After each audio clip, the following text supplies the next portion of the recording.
My dear students, welcome to online classes. So in the last class we have studied in the free trade policy. So and that classes we shall discuss the arguments favor in free trade policies. ಆತ್ಮೀಯ ವಿದ್ಯಾರ್ಥಿಗಳೇ, ಕಳೆದ ತರಗತಿಯಲ್ಲಿ ನಾವು ಮುಕ್ತ ವ್ಯಾಪಾರ ನೀತಿಯ ಪರವಾದಗಳನ್ನು ಕುರಿತು ಚರ್ಚಿಸ್ತಾ ಇದ್ವಿ. In the last class we have studied in the arguments in favor of free trade policy. So ಮುಕ್ತ ವ್ಯಾಪಾರ ನೀತಿಯ ಪರವಾದಗಳನ್ನು ಕುರಿತು ಚರ್ಚಿಸ್ತಾ ಇದ್ವಿ. So even today's classes let's discuss arguments against the free trade policy. ಇವತ್ತಿನ ಒಂದು ತರಗತಿಯಲ್ಲಿ ಈ ಮುಕ್ತ ವ್ಯಾಪಾರ ನೀತಿಯ ವಿರೋಧದ ವಾದಗಳನ್ನು ಅಥವಾ disadvantages of free trade policy ಅಂತ ಕರಿತಾ ಇದ್ವಿ. ಅಂದರೆ ಈ ಮುಕ್ತ ವ್ಯಾಪಾರ ನೀತಿಯ ಅನಾನುಕೂಲತೆಗಳನ್ನು ಕುರಿತು ಚರ್ಚಿಸ್ತಾ ಇರ್ತಕ್ಕಂಥದ್ದು. So however the following arguments have been put fourth against the free trade policy. So ಮುಕ್ತ ವ್ಯಾಪಾರದಲ್ಲಿ ಅನೇಕ ಅನಾನುಕೂಲತೆಗಳು ಇರ್ತಕ್ಕಂಥದ್ದು. ಅಂದರೆ ಈ ಮುಕ್ತ ವ್ಯಾಪಾರ ನೀತಿ ಎಷ್ಟೇ ಒಂದು ಪ್ರಯೋಜನಾತ್ಮಕವಾಗಿದ್ದರೂ ಕೂಡ ಇದು ನ್ಯೂನ್ಯತೆಗಳಿಂದ ಹೊರತಾಗಿಲ್ಲ, ದೋಷಗಳಿಂದ ಹೊರತಾಗಿಲ್ಲ. ಮುಕ್ತ ವ್ಯಾಪಾರ ನೀತಿಯಲ್ಲಿ ಅನೇಕ ಅನುಕೂಲತೆಗಳಿದ್ದಾಗಲೂ ಸಹ ಅದು ದೋಷಗಳಿಂದ ಮುಕ್ತವಾಗಿಲ್ಲ. ಹಾಗೆಯೇ ಈ ಒಂದು ನೀತಿಯನ್ನ, ಮುಕ್ತ ವ್ಯಾಪಾರ ನೀತಿಯನ್ನ ಜಗತ್ತಿನ ಮಹಾ ಆರ್ಥಿಕ ಮುಗ್ಗಟ್ಟಿನ ತರುವಾಯ after the 1929 to 1932, so many more countries there will be left it in free trade policy.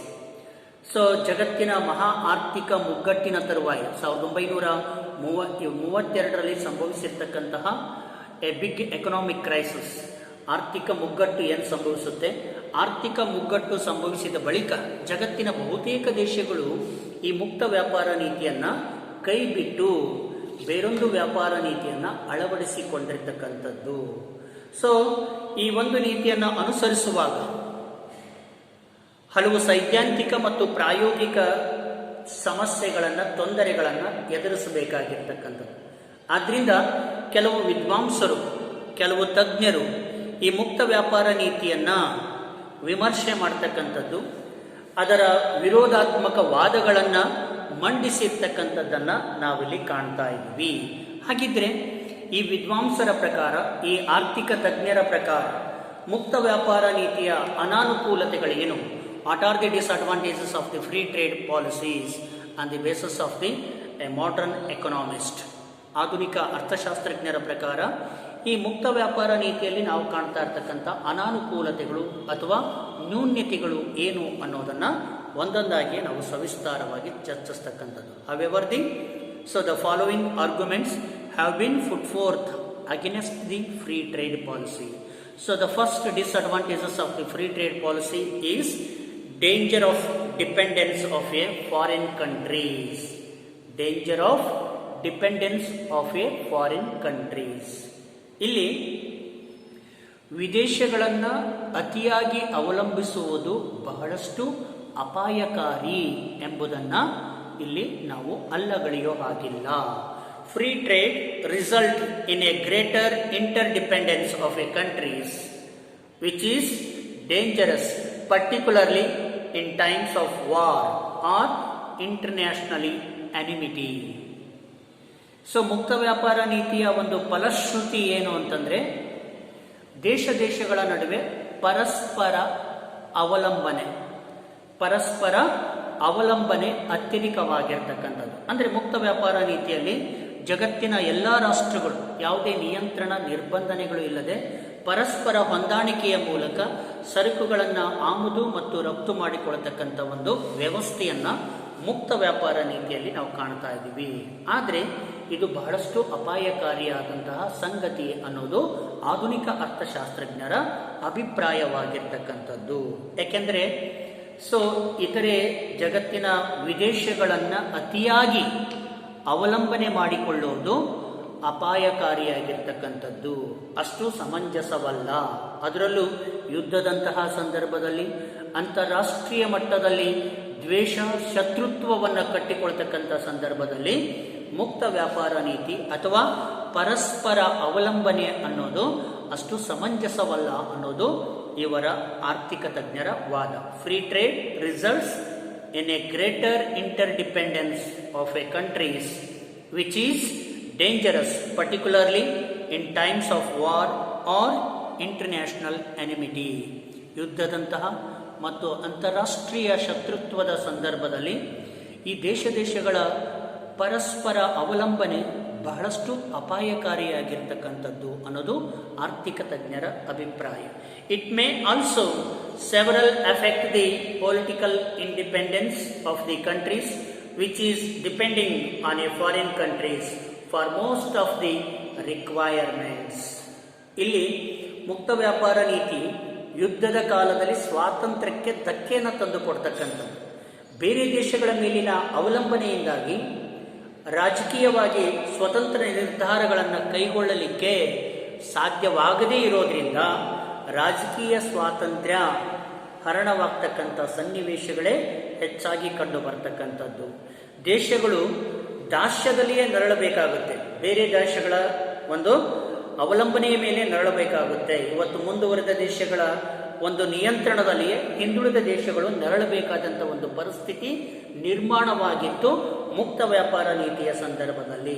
ಅಷ್ಟೇ ಅಲ್ಲ, ಯುದ್ಧದಂತಹ ಸನ್ನಿವೇಶಗಳಲ್ಲಿ ವಿದೇಶಗಳ ಮೇಲಿನ ಅವಲಂಬನೆ ಬಹಳಷ್ಟು ಅಪಾಯಕಾರಿಯಾಗಿರ್ತಕ್ಕಂಥ ಸಂಗತಿ ಅನ್ನೋದು ಇವರ ಒಂದು ಅಭಿಪ್ರಾಯ. ಯಾಕೆಂದರೆ ಇವತ್ತು ಹಿಂದುಳಿದ ದೇಶಗಳು, ಮುಂದುವರಿಯುತ್ತಿರುವ ದೇಶಗಳು ಅನೇಕ ಸರಕುಗಳಿಗಾಗಿ ಈ ಮುಂದುವರೆದ ದೇಶಗಳನ್ನೇ ಅವಲಂಬಿಸಿಕೊಂಡಿರ್ತಕ್ಕಂಥದ್ದು ಮುಕ್ತ ವ್ಯಾಪಾರ ನೀತಿಯಲ್ಲಿ.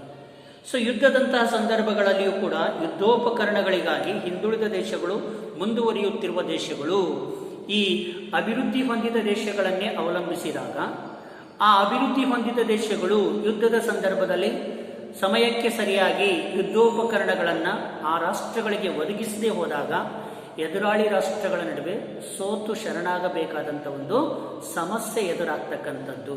ಹಾಗಾಗಿ ಅತಿಯಾದ ಅವಲಂಬನೆ ಅಪಾಯಕಾರಿ ಎಂಬುದನ್ನು ಇದು ಸೂಚಿಸ್ತಕ್ಕಂಥದ್ದು. ಇದು ಮುಕ್ತ ವ್ಯಾಪಾರ ನೀತಿಯಲ್ಲಿ ಕಂಡುಬರ್ತಕ್ಕಂಥ ಒಂದು ಪ್ರಮುಖ ನ್ಯೂನ್ಯತೆಯಾಗಿರ್ತಕ್ಕಂಥದ್ದು.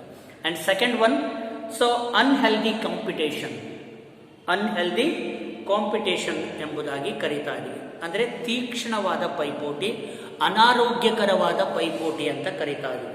ಫ್ರೀ ಟ್ರೇಡ್ ಲೆಡ್ಸ್ ಟು ನೀ competition between the countries to capture foreign markets for their goods. ಇವತ್ತು ಮುಕ್ತ ವ್ಯಾಪಾರ ನೀತಿಯಲ್ಲಿ ರಾಷ್ಟ್ರಗಳ ನಡುವೆ ತೀಕ್ಷ್ಣವಾದ ಪೈಪೋಟಿ ಕಂಡು ಬರ್ತಕ್ಕಂಥದ್ದು. ಈ ನೀತಿಯಿಂದಾಗಿ ದೇಶಗಳ ನಡುವೆ ಮಿತಿಮೀರಿದ ಪೈಪೋಟಿ ಏರ್ಪಟ್ಟು ಡಂಪಿಂಗ್ ರೀತಿಯ ಚಟುವಟಿಕೆಗಳು ಎಡೆಮಾಡಿಕೊಡ್ತಕ್ಕಂಥದ್ದನ್ನು ನಾವಿಲ್ಲಿ ಅಲ್ಲಗಳೆಯೋ ಹಾಗಿಲ್ಲ. This is likely to strain the international relation and may result in a enmity and outbreak of war. Germany's is a desire to capture foreign market for her goods during the first half of the 20th centuries was the main causes of the Second World War. ಇಲ್ಲಿ ರಾಷ್ಟ್ರಗಳ ನಡುವೆ ಅತಿಯಾದ ಪೈಪೋಟಿ ಕಂಡು ಬರ್ತಕ್ಕಂಥದ್ದು. ಈ ಅತಿಯಾದ ಪೈಪೋಟಿ ಕೆಲವು ರಾಷ್ಟ್ರಗಳಿಗೆ ಬಹಳಷ್ಟು ನಷ್ಟವನ್ನು ಉಂಟು ಮಾಡ್ತಾ ಇರ್ತಕ್ಕಂಥದ್ದು. This is likely to strain in an international relation and may result in a enmity and outbreak of war. ಈ ರಾಷ್ಟ್ರಗಳ ನಡುವೆ ಅತಿಯಾದ ಪೈಪೋಟಿ, ಮಿತಿಮೀರಿದ ಪೈಪೋಟಿ ಏರ್ಪಟ್ಟಾಗ ಆ ರಾಷ್ಟ್ರಗಳ ನಡುವಿನ ಸಂಬಂಧ ಹಾಳಾಗಿ ಹೋಗ್ತಕ್ಕಂಥದ್ದು. ಸ್ನೇಹ, ಸಹಬಾಳ್ವೆ ಅನ್ನೋದು, ಸೌಹಾರ್ದತೆ ಅನ್ನೋದು ಮುರಿದು ಬೀಳತಕ್ಕಂಥದ್ದು. ರಾಷ್ಟ್ರಗಳ ನಡುವೆ ಶತ್ರುತ್ವ ಹುಟ್ಟಿಕೊಳ್ತಕ್ಕಂಥ ರೀತಿಯಲ್ಲಿ ಪೈಪೋಟಿ ಬೆಳೆದಾಗ ಆ ಒಂದು ಪೈಪೋಟಿ ಯುದ್ಧಕ್ಕೆ ಎಡೆ ಮಾಡಿಕೊಡ್ತಕ್ಕಂಥದ್ದಾಗಲಿ, ರಾಷ್ಟ್ರಗಳ ನಡುವೆ ದ್ವೇಷ, ವೈಷಮ್ಯ ಹುಟ್ಟಿಕೊಳ್ಳಲಿಕ್ಕೆ ಈ ಮಿತಿಮೀರಿದ ಪೈಪೋಟಿ ಕಾರಣವಾಗಬಹುದು ಅನ್ನೋದು ಆರ್ಥಿಕ ತಜ್ಞರ ಅಭಿಪ್ರಾಯವಾಗಿರ್ತಕ್ಕಂಥದ್ದು. ಹಾಗಾಗಿಯೇ ಇಲ್ಲಿ 20ನೇ ಶತಮಾನದ ಪೂರ್ವಾರ್ಧದಲ್ಲಿ ಜರ್ಮನಿ ದೇಶ ಇಡೀ ಜಾಗತಿಕ ಮಾರುಕಟ್ಟೆ ತನ್ನದಾಗಬೇಕು, ತನ್ನ ಸರಕುಗಳೇ ಜಗತ್ತಿನ ವಿವಿಧ ದೇಶಗಳ ಮಾರುಕಟ್ಟೆಯಲ್ಲಿ ಮಾರಾಟವಾಗಬೇಕು ಅನ್ನೋ ಒಂದು ಹೆಬ್ಬಯಕೆಯಾಗಿರ್ತಕ್ಕಂಥದ್ದು ಜರ್ಮನಿದು.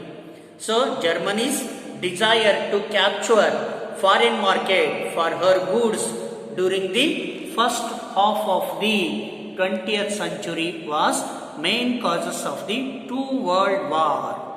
ಇವತ್ತು ಜಗತ್ತಿನಲ್ಲಿ 2 ಮಹಾಯುದ್ಧಗಳು ಸಂಭವಿಸಲಿಕ್ಕೆ ಮೂಲ ಕಾರಣ ಏನು ಅಂತಂದ್ರೆ ಜರ್ಮನಿಯ ದೇಶದ ದುರಾಲೋಚನೆ. ಜರ್ಮನಿ ದೇಶದ ಉದ್ದೇಶ ಏನಾಗಿತ್ತು ಅಂತಂದ್ರೆ ಇಡೀ ಜಗತ್ತಿನ ಮಾರುಕಟ್ಟೆ ತನ್ನದಾಗಬೇಕು, ತನ್ನ ಉತ್ಪನ್ನಗಳೇ ಜಗತ್ತಿನ ಮಾರುಕಟ್ಟೆಯಲ್ಲಿ ಹೆಚ್ಚಾಗಿ ಮಾರಾಟವಾಗಬೇಕು, ಇಡೀ ಮಾರುಕಟ್ಟೆಯನ್ನೇ ತಾನೇ ವಶಕ್ಕೆ ಪಡಿಸಿಕೊಳ್ಳಬೇಕು, ತನ್ನ ನಿಯಂತ್ರಣದಲ್ಲೇ ಇರಬೇಕು ಅನ್ನೋ ಒಂದು ದುರಾಲೋಚನೆಯೇ ಈ ಜಗತ್ತಿನಲ್ಲಿ 2 ಮಹಾಯುದ್ಧಗಳು ಸಂಭವಿಸಲಿಕ್ಕೆ ಕಾರಣವಾಯಿತು. ಹಾಗಾಗಿ ಎರಡನೆಯ ಮಹಾಯುದ್ಧದಲ್ಲಿ ಜರ್ಮನಿಯ ಬೆಂಬಲಿತ ರಾಷ್ಟ್ರಗಳು ಸೋತು ಸುಣ್ಣವಾದವು. ಅಮೆರಿಕದ ಬೆಂಬಲಿತ ರಾಷ್ಟ್ರಗಳು 2ನೇ ಮಹಾಯುದ್ಧದಲ್ಲಿ ಗೆದ್ದು ಬೀಗಿರ್ತಕ್ಕಂಥದ್ದು. ಈ ರೀತಿ ಅಂತಾರಾಷ್ಟ್ರೀಯ ವ್ಯಾಪಾರದಲ್ಲಿ ಈ ಮುಕ್ತ ವ್ಯಾಪಾರ ನೀತಿ ಏನು ಮಾಡುತ್ತೆ ಅಂತಂದರೆ ದೇಶಗಳ ನಡುವೆ ಮಿತಿಮೀರಿದ ಪೈಪೋಟಿಯನ್ನು ಉಂಟು ಮಾಡತಕ್ಕಂಥದ್ದು.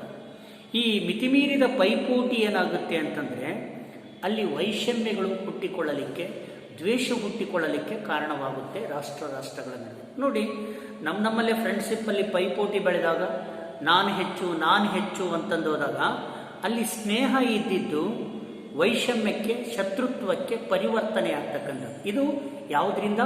ಪೈಪೋಟಿಯಿಂದ.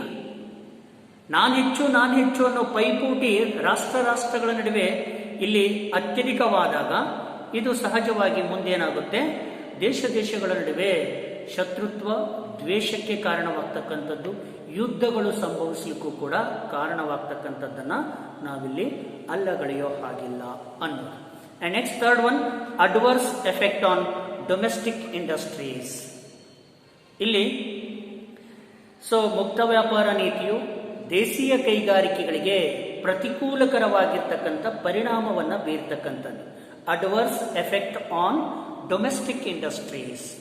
Free trade leads to destruction of domestic industries in underdeveloped countries as they cannot withstand the severe competition from industrialized countries of the world.